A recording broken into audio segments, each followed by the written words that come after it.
Boa tarde a todos. Meu nome é Zé Luiz Orrico, eu sou diretor da Futura Inteligência. Estamos aqui começando a segunda live que a empresa está fazendo. Essa live, nós vamos especificamente hoje conversar um pouco sobre o mercado de supermercado. Para isso, nós convidamos o César Ronsetti, que é diretor do OK Supermercado, que já está aqui, que vai participar com a gente dessa conversa. Além do César, também convidamos o Orlando Calimã, que é parceiro nosso, consultor nosso, já foi sócio nosso, está com a gente da Futura há mais de 20 anos, trabalha com a gente, é um economista super conhecido, foi presidente do BAND, secretário de Planejamento, professor da UFES, é um cara que conhece muito de economia e, especialmente, muito de economia do Espírito Santo, apesar de conhecer também do Brasil e do mundo. A gente aqui, vamos começar com um bate-papo mesmo, César, te apresentando. Para mim, você tem mais de 20 anos que a gente se conhece. Eu sou do tempo que você tinha um supermercado chamado com o seu nome, Supermercado Ronsetti, que nós, em alguns trabalhos, te ajudamos. E a primeira pergunta que eu queria fazer para você é como é que você está vivendo mais essa crise, né? Uma crise diferente, mas mais uma, né? É verdade. Boa tarde, Zé Luiz, boa tarde, Calimã, boa tarde aí a todos. É um prazer poder estar aqui com vocês, né? E você que eu conheço bem, Calimã também, bem conhecido aí no estado. E não dizer que a gente é velho não, mas tem mais de 20 anos, viu, Zé Luiz? Que o Ronsetti saiu do mercado, já tem 20 anos, então tem mais. Mas vamos deixar a idade de lado, senão vai achar que a gente está idoso já. Quer dizer que esse momento é um momento realmente diferente. Como a gente tem falado, né? Eu tenho o prazer de ter mais de 40 anos que vivo dentro de um supermercado. Minha vida foi no varejo de alimento. E tive o prazer de passar algumas fases. Mas, realmente, hoje a gente passa uma que a gente está assim, tendo verdadeiramente que viver cada dia. Nós não sabemos não tem como imaginar o dia de amanhã. E eu mesmo, né, por já estar nos meus 60 anos, eu pela manhã estou na empresa, à tarde estou em casa e me revezando assim. Então, o varejo, eu tenho a necessidade de estar presente, né? Nós gostamos de dizer assim, o varejo é vivo. Então, todo dia tem uma novidade. Então, nós precisamos estar presente, mas não é fácil. Para nós que gostamos para mim que gosto do varejo, gosto de estar ali num salão de venda, gosto do contato com o público, é difícil você permanecer. Então, a gente tem que tomar todos os cuidados e mantendo a presença na loja sem abusar muito. É isso. Obrigado, César. E você, Orlando, como é que você está enxergando a economia nesse período pós-pandemia e essa relação aí com o supermercado?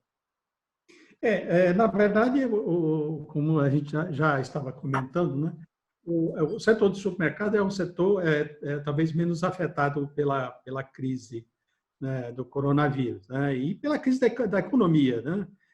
Na verdade, o país, né, o Brasil, já vinha de uma crise, a crise começou lá em 2014, 2015, né? Nós tivemos aí 2 anos seguidos de queda de PIB, né? Isso, um problema nosso, não era problema mundial, não era do problema da economia mundial, e agora levamos essa batida aí forte, né, do coronavírus, que deverá fazer com que a economia a economia brasileira ela tem um PIB provavelmente aí uma queda de 7%, que é mais ou menos o que está sendo projetado. E lógico, isso vai depender também, né, do desenrolar aí do próprio processo de difusão, né, do Covid. Se demorar muito mais, lógico, né, essas vamos dizer, paradas, né, esse período de isolamento também isola o comércio e isola a capacidade da economia de reagir, né? Na verdade, nós estamos em dias difíceis, né? Esse ano e o próximo ano não vão ser anos fáceis, né? E, naturalmente, agora, por exemplo, só para dar um dado, né? O que nós estamos tendo é um choque de demanda, não é um choque de oferta, que isso Isso tem um lado positivo, né? Principalmente no caso do supermercado, porque o supermercado, por exemplo, não teve problema de suprimento, né? É um choque de demanda, porque também vai afetar o supermercado pela queda da massa salarial, né? No mês de abril, por exemplo, a queda da massa salarial no país foi de 6,4%, né? Isso é uma barreira, inclusive, ao processo de retomada da economia, né? Então, pode alongar um pouco mais esse período de retomada. Bom, nós hoje estamos começando a segunda live. Semana passada, como eu já disse, nós fizemos uma outra. A live que nós fizemos semana passada também foi sobre consumo, foi sobre mercado, mas foi de uma forma mais geral. Nós tentávamos avaliar com os consumidores como é que eles agiam antes da pandemia, como é que eles estavam agindo durante essa quarentena e como é que eles pensavam que eles iam comprar depois da quarentena. Nós vamos apresentar aqui algumas informações dessa pesquisa em relação ao supermercado e aí a gente depois volta a conversar com os dois, né? Eu vou botar no ar aqui uma pesquisa, que é a pesquisa efetivamente que nós fizemos, que é compra de supermercados em tempo de pandemia, né? Então, nós ouvimos 405 pessoas do Espírito Santo, né, com idade igual ou superior a 16 anos, abordamos as pessoas por telemarketing, né, e essa pesquisa foi feita do final de abril para o início de maio.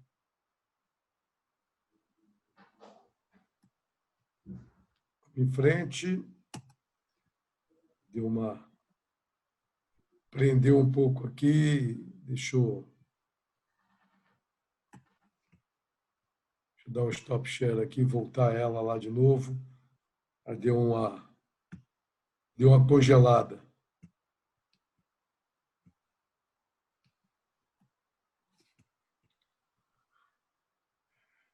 Entendi que as coisas... Bom, aqui está. E vamos trabalhar um pouco o perfil dos entrevistados dessa pesquisa. A média de etária foram de 39 anos. Né? Nós temos 26% de pessoas entre 16 e 29, 46% entre 30 e 49 e 28% de 50 anos ou mais. Essa distribuição ela respeita a distribuição da população do Estado. A renda média deu de R$ 3.329, e aqui nós temos, pelo Critério Brasil, 39% de classe AB, 47% de classe C e 14% de classe DE. E aí, especificamente, mas em relação às compras de supermercado, aqui nós temos a primeira informação que diz que não houve uma grande mudança. Antes da pandemia, antes da quarentena, 9% comprava já online em supermercados. Durante a quarentena, apenas 10%, ou seja, apenas 1%, em torno aí um pouco mais de 10% de aumento no volume de pessoas que compravam online, mostrando que o supermercado físico é efetivamente um serviço essencial. Né? Aqui, pegando uma outra pesquisa que a gente tem, que é Hábitos de Mídia, que nós estamos fazendo desde 2019, que a gente faz uma pesquisa sobre o mercado consumidor e quais são os hábitos de mídia do consumidor, nós verificamos lá nessa pesquisa, agora que nós fizemos em janeiro de 2020, que o consumidor de supermercado frequentava, antes da quarentena, o supermercado 8 vezes por mês, ou seja, 2 vezes por semana, em média, a pessoa ia no supermercado para fazer compra. Já agora, nessa pesquisa que nós identificamos, as pessoas que compram online em supermercado fazem compra 3 vezes por mês, ou seja, menos de 1 vez por semana. Aqui tem uma informação que já aparece, um pouco a gente pode conversar um pouco mais à frente com o César para ver como é que ele sente isso, mas a gente vê que tem uma diminuição no volume de quantidade de compras que a pessoa faz mensal, o que não quer dizer que ele diminua a quantidade de gasto, porque ele pode comprar menos e acabar gastando mais. Bom, e aí nós também avaliamos o que o supermercado deve fazer para melhorar o serviço de prestação cliente que compra online. E aqui nós fizemos uma nuvem de palavra E o que fica claro para a gente é que vai ser preciso que o supermercado, para ter um serviço online que atenda bem, pense na logística, porque a gente vê aqui que as 3 principais respostas que apareceram nessa relação aqui foi maior agilidade na entrega, melhorar o serviço de entrega e oferecer frete grátis. Quer dizer, as 3 principais melhoras que o consumidor espera do serviço online de supermercado têm a ver com a logística, né? Isso também a gente vai conversar um pouco com o César, que também tem uma certa facilidade para isso, já que ele já atua nesse ramo também. E aqui nós perguntamos também como é que as pessoas iam se portar após a pandemia. Nós vemos aqui que as pessoas vão voltar para o perfil de antes da quarentena. Nós aqui, especificamente, essa pergunta foi feita para o supermercado, mas quando nós fizemos também de uma forma geral, a gente vê que tem uma tendência as pessoas a quererem voltar a comprar em loja física. Nem seja porque estão se sentindo um pouco presas ao ficarem dentro de casa e não poderem sair, e talvez a compra em lojas físicas volte a pessoa para a rua, volte a um hábito normal que as pessoas tinham. Aí, por fim, nós fizemos aqui nós temos a seguinte definição. Online, como pretende fazer suas compras de supermercado ou mercearia? Nós temos que a classe AB, 15% vai preferir comprar online, né? A classe C, 6%, e a classe D é quase ninguém. Durante a pandemia, nós vamos ver que a única classe que mudou o seu perfil de compra foi a AB, que aumentou de 15% para 20%, sendo que o C continua a mesma coisa e o DE não fez compra. Quando nós perguntamos pós-pandemia, a gente verifica o seguinte: a classe AB volta para o perfil de antes, a C e a D é a mesma coisa, quer dizer, não tem uma mudança significativa entre antes e depois da pandemia, no que se refere à compra de supermercado. Quando a gente vê também o perfil de compra por faixa etária, nós vemos que antes da pandemia, nós tínhamos um perfil de compra em supermercado de 16 a 29, a 30 a 49, 11 e 10%. 50 anos ou mais, 4%. Quando a gente vê durante a pandemia, a gente vê que houve um aumento nos clientes acima de 50 anos, né? Que passaram de 4% para 11%, não havendo um aumento nas outras segmentações. E pós-pandemia, a gente vê que há uma volta normal, sendo que não nos 50 anos ou mais. 50 anos ou mais, as pessoas vão preferir comprar online ainda, ou seja, vai ter um aumento, o dobro de pessoas que compravam online acima de 50 anos passará a comprar. Essas eram as informações que a gente tinha para distribuir e entrar na conversa aqui com os nossos convidados. E eu vou conversar com o César, eu tenho uma curiosidade para perguntar para o César. O César foi aqui no Espírito Santo o primeiro a ter uma loja online, uma loja virtual. Há mais de 20 anos atrás, quando ele era Supermercado Ronsetti, que é o sobrenome da família dele, ele lançou um virtual. E eu até era consumidor, nós já conversamos muito sobre isso. Eu queria saber o seguinte: por que quando veio a pandemia, alguém que já teve experiência no mercado virtual não se lançou logo no mercado virtual? Por que você ainda não deu o seu pontapé inicial nesse mercado? Verdade, Luiz. Nós, na época a gente tinha o Ronsetti virtual, né? Na época que o internet começando e essa questão de hábito de consumo, né? E nós lançamos ali no Hiper, ali na Rede da Penha, o Ronsetti virtual. Foi um trabalho assim interessante na época. O nosso gargalo sempre foi a entrega, separar os produtos e fazer com que esse produto chegava na casa do consumidor e satisfazer o consumidor. Como você falou bem, Zé Luiz, nós já conversamos lá no passado e agora no presente sobre isso, né? Eu lembro que você era consumidor, até as notinhas, uns tiques que você me levava, já me mostrou, né? Para a gente discutir em cima daquilo ali, o que chegava legal, o que não. E as dificuldades foram grandes. E o que eu vejo é o seguinte: passaram aí mais de 20 anos, Hoje, o nosso gargalo no virtual é basicamente o mesmo, é a logística. Hoje, para você vender, você vê assim, o mercado como um todo varejista cresceu na venda online, com exceção do alimento. O alimento, eu acho que nós estamos engateando, nós não começamos nesse mercado ainda. Há 20 anos atrás, nós ensaiamos, não conseguimos assim, um sucesso, a gente conseguiu uma boa mídia, mas um pouco resultado em termos de venda, satisfação do cliente, uma série de coisas. Nós voltamos para o mercado depois disso, estão aí atuando hoje com OK, e a gente sente a mesma dificuldade na parte logística. E nós entendemos que o mercado online é o futuro, sem dúvida. Eu acho que isso vai crescer muito, apesar da gente ver que até mesmo com a crise não houve o crescimento no supermercado. Mas, antes disso, eu queria dizer, eu acho que o supermercado ainda, a gente tem uns gargalos que nós temos que resolver para atender o cliente melhor. Então, hoje, quando você vê assim que, mesmo com pandemia, o pessoal sem poder sair de casa, tivemos um crescimento de apenas pouco mais, dependendo da classe, né, por cento, é porque é devido ao gargalo na entrega de alimento. Eu acho o seguinte, a experiência de compra, de ir a um supermercado, escolher um produto e poder decidir a sua compra, essa ainda vai perdurar alguns tempos.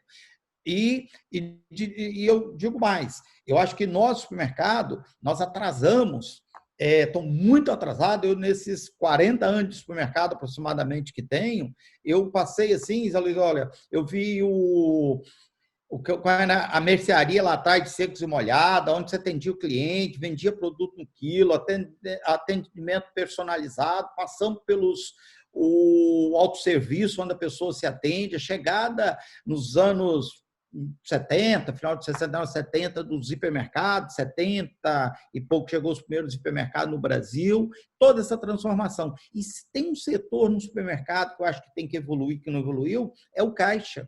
Hoje o cliente, ele entra, ele pega a fila, você pega uma fila, vem numa padaria, numa salsicharia, num açougue, ninguém gosta de fila, né? Mas você pegar a fila no caixa para poder pagar as compras, esse é de doer. E o supermercado, eu digo assim, esse setor não evoluiu, nós paramos, o mundo parou. Agora que começa a surgir as oportunidades de compra, que é aquele produto que você compra sem fila. Então, hoje nós temos alguns exemplos de alguns supermercados no mundo que estão com essa experiência, que eu acho que esse setor ainda vai crescer antes da gente ir para o alimento online em crescimento. Acredito nesse crescimento que está aí, esse 1%, pode melhorar, mas enquanto nós não evoluir primeiro o atendimento.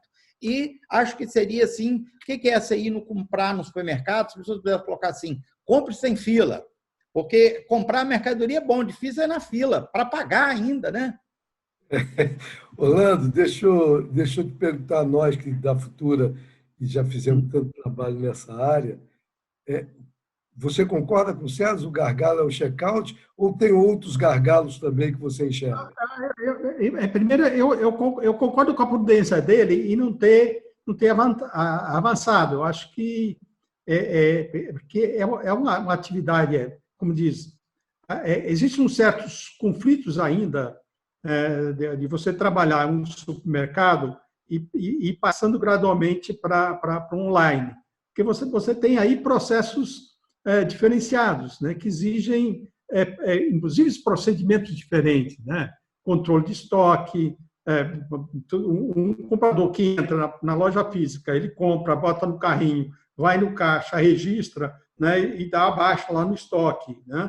Agora, no online, você tem que fazer outra linha de controle. Eu não sou especialista, mas eu percebo que você tem que ganhar escala na operação do online, né? Porque se você não tiver escala, você pode ter até um custo elevado para operar o online, né? Lógico, o César pode comprovar isso ou não, né? Então, e talvez esse seja um dos gargalos. Eu sou um frequentador assíduo de supermercado, eu não compro absolutamente nada online em supermercado. Eu gosto de ir lá e ver, inclusive tocar, pegar, né, analisar, etc. e até o fato de você também ter um espaço, né, de convívio, né? E eu até acredito que esse hábito de você ir à loja física, ele vai se manter por um bom período de tempo. A gente viu na outra pesquisa, né, que as pessoas, mesmo aquelas que foram para o online, muitas delas elas vão retornar normalmente ao real, né? E no caso do supermercado, sem dúvida alguma, né? Eu não sei, o César pode até dizer se a frequência de compras, né, de ida ao supermercado aumentou, diminuiu, o ticket aumentou, diminuiu, né? Porque eu tenho até percebido que algumas pessoas têm ido mais ao supermercado até como forma de escapar do confinamento, né? Assim, não, como o único justificativo para sair de casa é okay, supermercado, farmácia, etc. Né?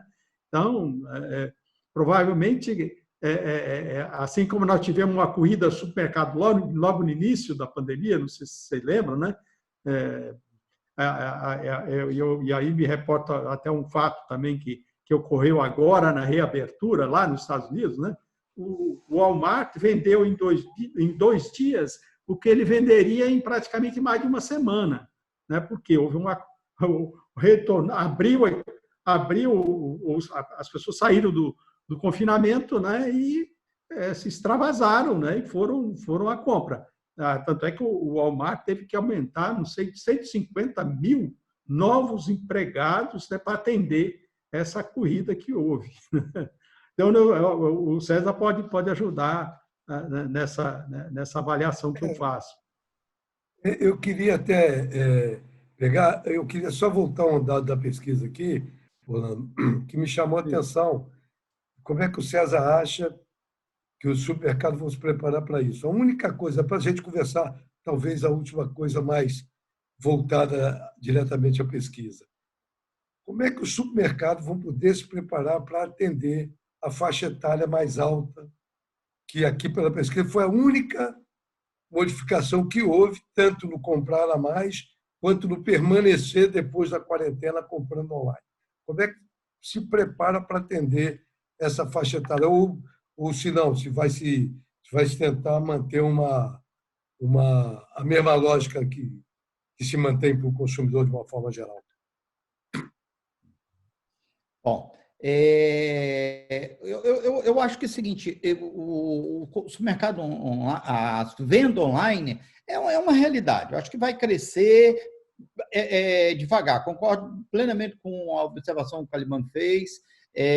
A compra física, a experiência de uma compra física, isso no supermercado ainda eu acho que vai perdurar bastante. Essa questão desse público que tem aceitação, eu acho o seguinte, hoje qualquer uma rede, assim como eu acho que a experiência física vai continuar, essa venda online precisa também todo mundo se desenvolver. Eu tenho que considerar a venda online como mais um canal que eu tenho de vender mais, e não para tirar a minha venda que eu tenho física. Então, eu preciso atender melhor esse público que está comprando, que vai continuar comprando, que vai ter uma migração aos poucos. Então, eu preciso melhorar o atendimento e fazer com que esse cliente seja bem atendido, sem perder aquele cliente que eu trago ele na loja.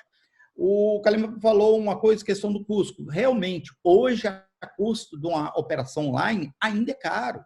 A gente paga na maquinazinha do cartão, o custo do cartão, o custo do pagamento, o custo da entrega, e hoje, para todo efeito, para me vender online, eu vou ter que vender mais caro. E o consumidor e o funcionário para escolher o produto, né? Escolher o produto e normalmente não deixa o cliente satisfeito ainda, né? Que um gosta de uma fruta mais madura, outro mais verde, então, quer dizer, gosto não se discute, né?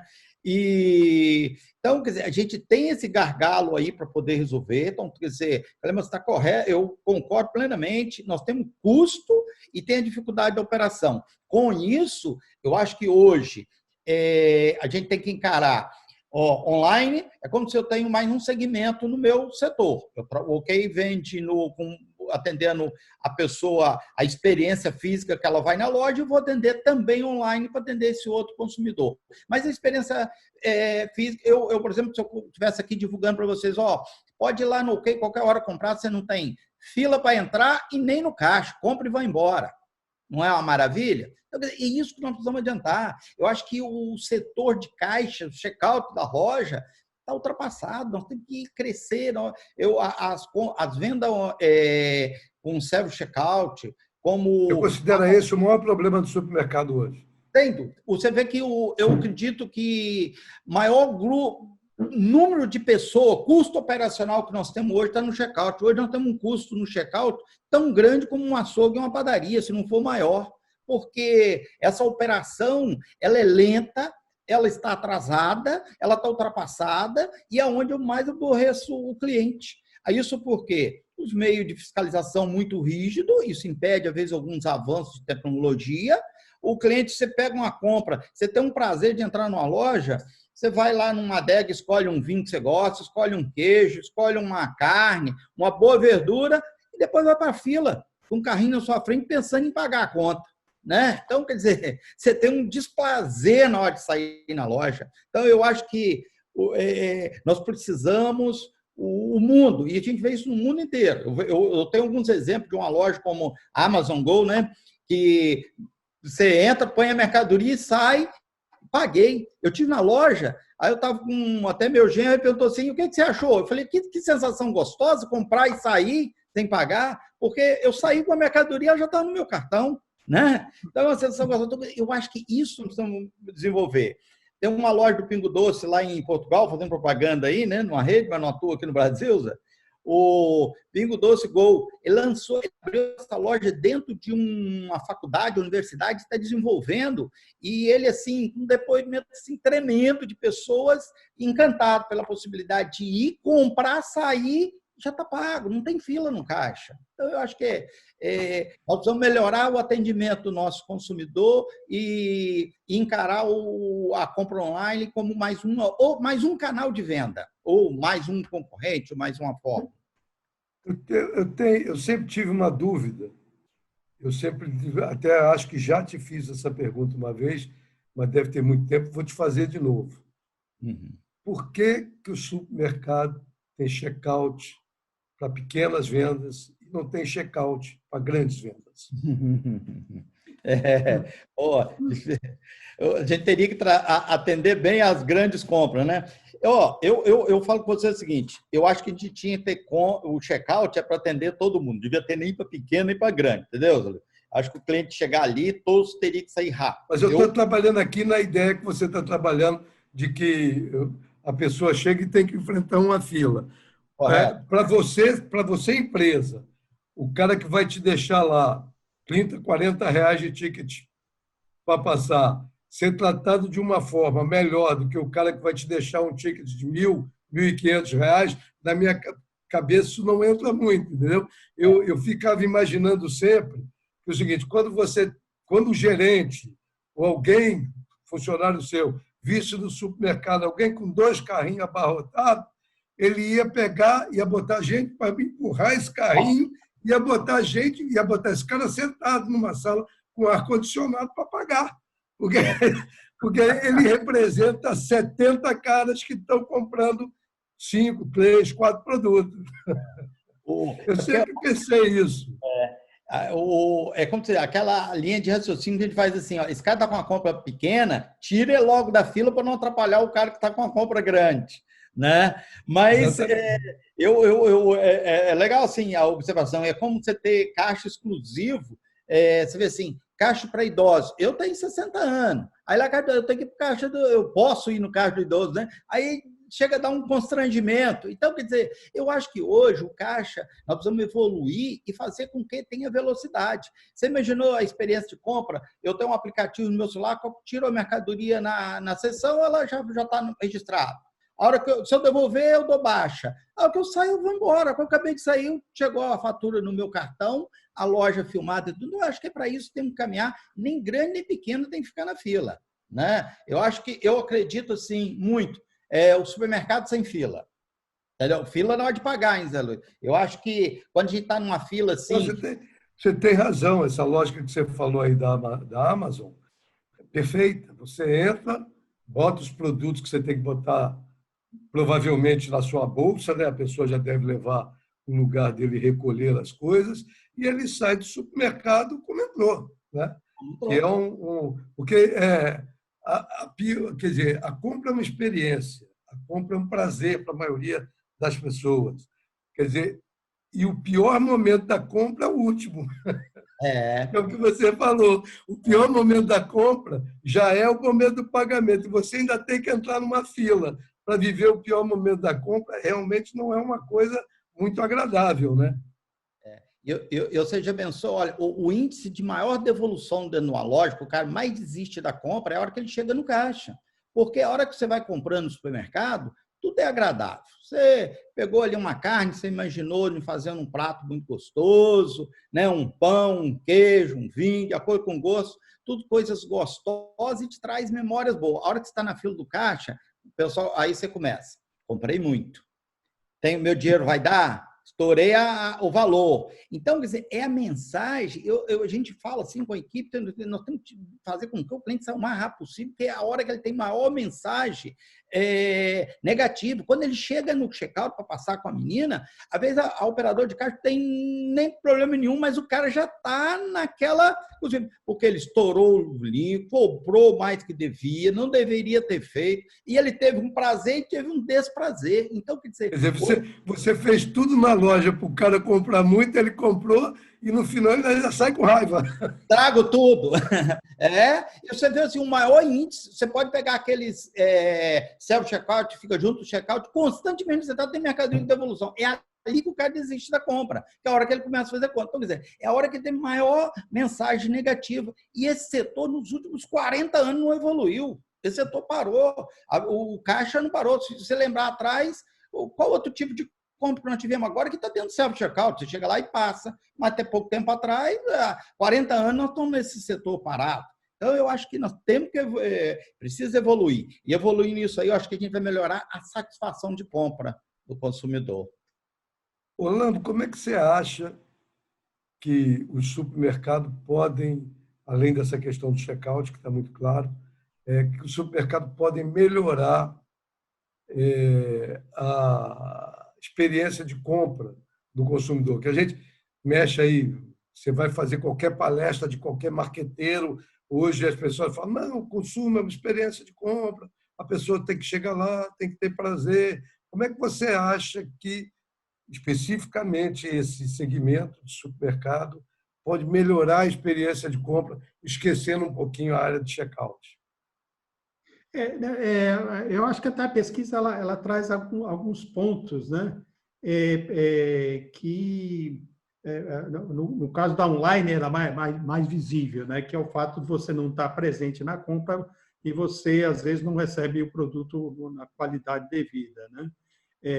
Mas, sem dúvida alguma, você tem aí campos de melhora, e eu diria até para transformar o supermercado, assim como está acontecendo, vamos dizer, com os shoppings, né? Os shoppings estão sendo repensados enquanto locos de compra, mas não só locos de compra, locos de oferta de uma série de agregação de serviços, né? Eu acho que os supermercados, eles também gradualmente tendem a se transformar em centrais, né? Um tipo showroom de produtos, que você pode, inclusive, acessá-los de uma maneira mais fácil, eu diria até mais lúdica, através de ferramentas digitais. Nós temos que imaginar que nós estamos numa transição para uma civilização digital, né? Vamos chamar assim. Né? E provavelmente o Covid ele pode funcionar como um acelerador. Eu acho que o César tem essa avaliação de que o Covid ele está servindo para você levantar reflexões, né, de formas de operar, forma de atuar, forma de trabalhar, né, a questão do supermercado, assim como está acontecendo com todos os outros setores, outros segmentos. Tudo bem que o supermercado tem menos premência em relação a isso, porque a própria pesquisa está indicando, você não vai ter tanta mudança assim. Mas outras áreas, né, a gente percebe que elas vão ter que acelerar muito mais esse processo de entrada no mundo no mundo virtual. Essa é a minha percepção. Até porque também você vai ter mudanças de hábito de consumo, que não vão, lógico, essas mudanças não vão acontecer tão rapidamente, mas elas vão gradualmente acontecendo. E você vai ter que monitorar, acompanhar, né, de forma constante, né, qual é essa caminhada de hábito do consumidor. Nós estamos caminhando aqui para 40 minutos já de conversa, a conversa passou rapidíssima, né? Eu vou passar a palavra para vocês, mas eu queria primeiro, César, te encaminhar uma pergunta, porque você me falou um negócio quando nós conversamos que me deixou que talvez a pesquisa explique um pouco quando diz que 3 vezes compram online e 8 vezes iam. Você me falou que, além do check-out ser durante a pandemia, tem outro problema, o check-in, a entrada do supermercado, né? Que às vezes você agora tem que ter um número determinado de clientes dentro do supermercado e às vezes vão mais pessoas do que aqueles que vão, aqueles que são permitidos estar dentro do supermercado. Queria que você falasse um pouco sobre isso, depois você aproveitasse e fizesse a sua fala de despedida aí da nossa conversa. É verdade. Hoje a gente, analisando um supermercado, além de todos esses gargalos, né? E um que é insatisfeito, que é a fila para sair da loja, hoje ainda, né, devido a uma necessidade. Hoje nós controlamos a entrada do público na loja, além de oferecer todo o material para a higienização, tanto pia com sabão, com álcool, os carrinhos, ainda fazemos controle na entrada. Hoje, de acordo com o tamanho da loja, a gente tem um certo número de carrinhos. Os nossos carrinhos de supermercado hoje são todos numerados.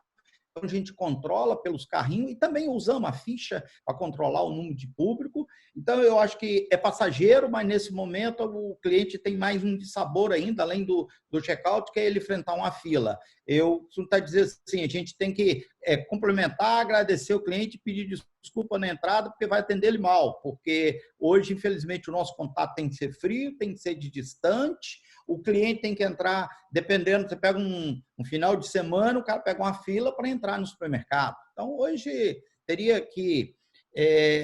hoje o supermercadista tem que pedir desculpa o nosso consumidor por não poder atender. Espero que isso passe logo, acredito que vai passar e a gente vai superar.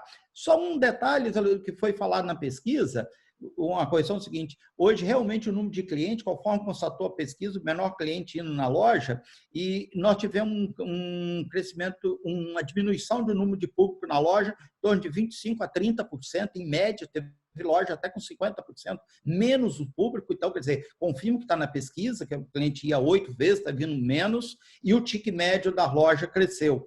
Realmente nós tivemos, então, a pessoa está indo menos e comprando mais. E nós vamos precisar fazer um trabalho para a hora que passar a pandemia, volta novamente, que o ideal é ninguém estoque, que esteja ali toda semana fazendo as suas... O ideal era aumentar o público e manter o ticket, né? Exatamente. O ideal, exatamente. O ideal é que o público voltasse e continue com o ticket médio, o ticket está fora. Seria bom demais. E, despedido aí, agradecer, Zé Luiz. Prazer estar com você. Calimã, prazer. Né? Conta comigo o que precisar. E se tiver um tempinho, pode passar no OK e fazer uma compra, viu, Zé Luiz? Você e o Calimã, que nós estamos precisando entender. Calimã, aí para você fazer a sua despedida também, eu queria antes só chegar até, não deu tempo da gente debater isso, mas a gente já vê algumas experiências fora do Brasil, por exemplo, estou na minha cabeça aqui, eu não tenho certeza se nós estamos falando do Japão ou da Coreia, acho que foi na Coreia, que hoje você sai do metrô, tem lá uma tela, você faz a sua compra no supermercado ou em qualquer outra coisa que você queira, e você marca a hora de entrega. Né? Quer dizer, é uma evolução muito superior a isso do que nós estamos falando. Né? Eu não sei como é que você vê isso. Você acha que no Brasil, no formato que a gente tem, com a cultura que o brasileiro tem, com a cultura de compra que nós temos, se isso chega rápido ou se isso ainda vai demorar a chegar aqui? Eu acho que não chega também. Eu acho que não chega tão rápido, né? Lógico, na Coreia, nós estamos falando aí de um país que estava, inclusive, atrás do Brasil na década de 70, é bom lembrar isso, né? A Coreia do Sul, ela tinha um PIB até menor do que o nosso. Hoje é um país desenvolvido, né? E tem uma população com um nível educacional altíssimo, né? É um dos países que tem maior quantidade de PhDs e a maioria desses PhDs, ao invés de estarem nas universidades, a maioria deles estão em empresas, em centros de pesquisa de empresa, né? Então, nós estamos falando de um mundo diferente do nosso, que tem disparidades, e tem um lado também cultural, né? Mas, sem dúvida, é que vai chegar aqui. Não vai chegar na velocidade, talvez, que está acontecendo em países asiáticos, né? Você pode pegar o do Japão, pegar a Coreia, a própria China. A China está muito avançada também, né? Os Estados Unidos, gradualmente, também está avançando muito. A Europa, sem dúvida alguma, né? Já avançou muito em termos de tecnologias e inovação nessa área, inclusive, do consumo, né? De ligação da produção ao consumo, né? Mas aqui no Brasil ainda, até nós atingirmos isso, provavelmente vamos levar um tempinho, mesmo consertar um pouco esse país, né? Esse país tem que começar a ter um rumo mais preciso, mais confiável. Nós agradecemos muito a vocês dois, foi um bate-papo interessante, passou muito rápido. O que nós temos que fazer para trabalhar a melhoria dessa imagem? A ideia da próxima live é trabalhar um pouco esse tema, para a gente conseguir ver se a gente identifica como é que a gente consegue mudar isso, né? Porque eu venho defendendo isso há muitos anos. É importante que nós, empresários, busquemos uma estratégia de marketing de melhorar a nossa imagem, né? A nossa imagem tem que deixar de ser a imagem do bandido, né? Como se nós conseguíssemos sobreviver se não fosse para atender o consumidor. É evidente que as nossas empresas precisam ter geração de lucro, precisam gerar riqueza, né? Porque é só isso que gera desenvolvimento, né? Então, um pouco no próximo tema, a gente vai trabalhar essa discussão das imagens das empresas junto à população. Agradeço a você, agradeço a Calimã e agradeço quem, por acaso, viu esse vídeo ou vai ver esse vídeo, e dizendo sempre, a Futura está aqui à disposição e vamos procurar sempre trabalhando o tema que seja do interesse das pessoas. Muito obrigado.